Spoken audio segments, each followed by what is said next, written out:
Breast చూపించి chicken pickles అమ్మేస్తున్నారు. నిజానికి చికెన్ బ్రెస్ట్లో ఫ్యాట్ ఉండదు. అందుకే చికెన్ బ్రెస్ట్ వాడితే మీ పికిల్ ఇంకా ఎక్కువ షెల్ఫ్ లైఫ్ ఉంటుంది. నాన్ వెజ్ పికిల్స్ మీరే చేసుకోండి, తినండి, బూతులు తినకండి.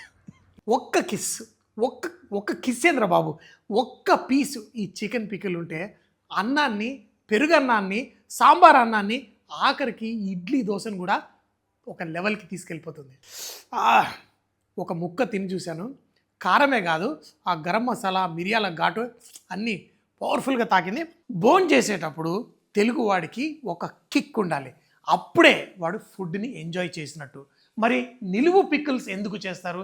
ఎందుకంటే ఏది రెడీగా లేనప్పుడు ఇంత అన్నం వండుకొని దాంతోపాటు ఆ పికిల్, ఆవకాయ ఏదన్నా వేసుకుంటే ఆ కిక్ వస్తుంది.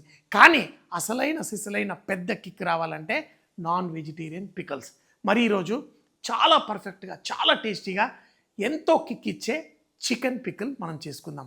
ఈ కోడి పికిల్ కొంచెం వేసుకున్నా అదిరిపోతుంది. చికెన్ కూర కేజీ చేసుకున్నా ముగ్గురు ఇట్టే లేపేస్తారు. అదే కనుక మన చికెన్ పికిల్ చేసుకున్నాం అనుకోండి, ఆ కొంచెం వేసుకున్నా బోల్డ్ చికెన్ తిన్న ఆ కిక్ వస్తుంది. చికెన్ పీసెస్ ఎలా ఉండాలి? చికెన్ బ్రెస్ట్ మీట్ తీసుకుంటే ఇందులో ఫ్యాట్ అదంతా ఉండదు, అందుకని పికిల్ చేసినప్పుడు ఇంకా చాలా బాగుంటుంది. కానీ చాలాసార్లు నేను కూడా చూపించాను, చికెన్కి కొంచెం మసాలా వేసి నూనెలో ఫ్రై చేస్తాం. దానికంటే బెస్ట్ ఏంటంటే ఈ చికెన్ ముక్కలు చిన్న సైజులో కట్ చేసి కొంచెం ఉప్పు నీళ్ళల్లో ఒక 3 గంటలు నానబెట్టి తర్వాత ఆ నీళ్ళన్నీ పోయిన తర్వాత ఉడుకుతున్న నీళ్ళల్లో వేసి లైట్గా బాయిల్ చేసుకోవాలి. సో మొత్తం వేసేయకండి, కొన్ని పీసెస్ ఇలా వేయండి. ఇది ఒక్కసారి బాయిల్ వచ్చిన తర్వాత దాంట్లో నుంచి చికెన్ పీసెస్ తీసేసి ఆరబెట్టుకోండి. తర్వాత మళ్ళీ ఫ్రై చేసి చికెన్ పికిల్ చేద్దాం. చికెన్ని డైరెక్ట్గా మనం ఫ్రై చేస్తే ఇలా చూడండి, ఇక్కడ ఈ ఉడుకుతున్న నీళ్ళల్లో కూడా నురుగులాగా వచ్చింది. అదే మనం ఇలా బాయిల్ చేయకుండా ఫ్రై చేస్తే నూనె తొందరగా పాడైపోతుంది. సో ఇప్పుడు ఈ చికెన్ పీసెస్ జాగ్రత్తగా తీయండి, ఆ నీళ్లు పోయేలా చూడండి. ఆ వేడి మీద ఉన్నప్పుడే ముక్కలు తీసేసి ఆ నీళ్లు తీసేస్తే మనకి ఆవిరి వల్ల ఇది తొందరగా డ్రై లాగా కూడా అవుతుంది. ఫ్రై చేయడానికి చాలా ఈజీ ఉంటుంది. ఈ ముక్కల్ని ఒక ట్రేలో వేసేసి ఆరబెట్టుకోండి. ఒక మంచి పికిల్లో మనకి ఆవాలు, మసాలా పడితేనే మజా. సో ఇందులో మిరియాలు, ఆవాలు, జీలకర్ర, మెంతులు వీటిని వేయించి కదా పొడి చేసుకోవాలంటారు కదా. లేదు, ఎందుకంటే ఆ వేడి నూనెలో ఇది వేస్తాను, వేయించాల్సిన అవసరం లేదు, బరకగా పొడి చేసేసుకోండి. 1 కేజీ చికెన్కి 1/2 లీటర్ నూనె వేసుకోండి, కొంచెం ఎక్కువ వేసుకున్నా పర్లేదు. నూనె కొంచెం వేడెక్కిన తర్వాత చూడండి, చికెన్ పీసెస్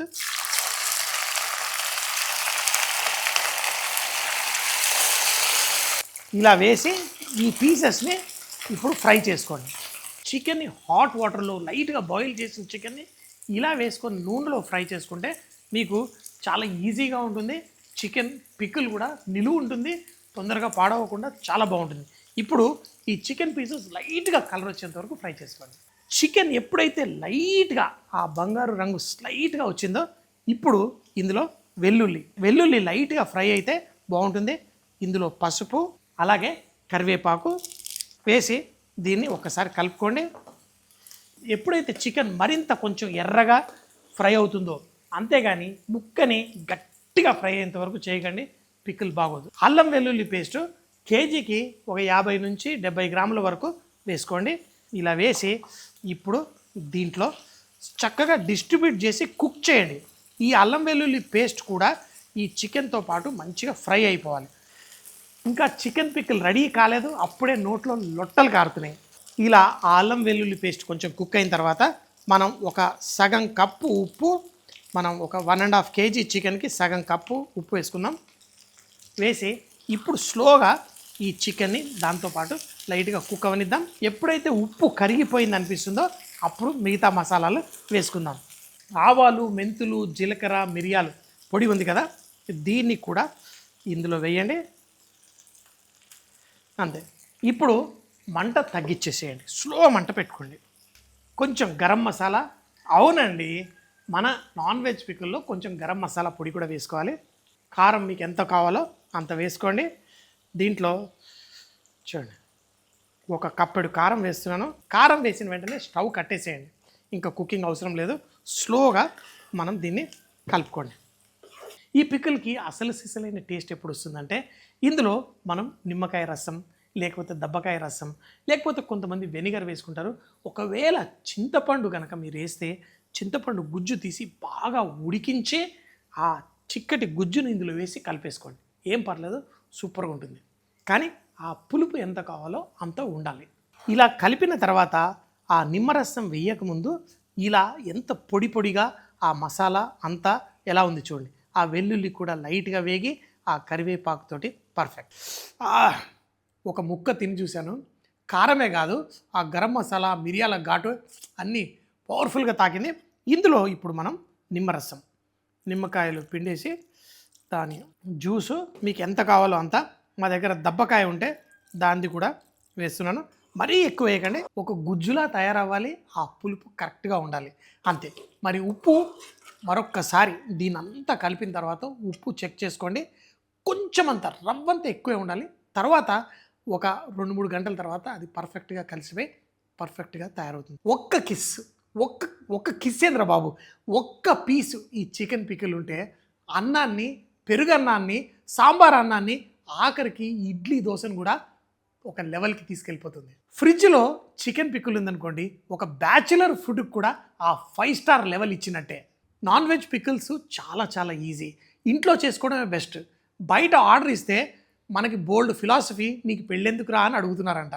బ్రెస్ట్ చూపించి చికెన్ పికిల్స్ అమ్మేస్తున్నారు. నిజానికి చికెన్ బ్రెస్ట్లో ఫ్యాట్ ఉండదు, అందుకే చికెన్ బ్రెస్ట్ వాడితే మీ పికిల్ ఇంకా ఎక్కువ షెల్ఫ్ లైఫ్ ఉంటుంది.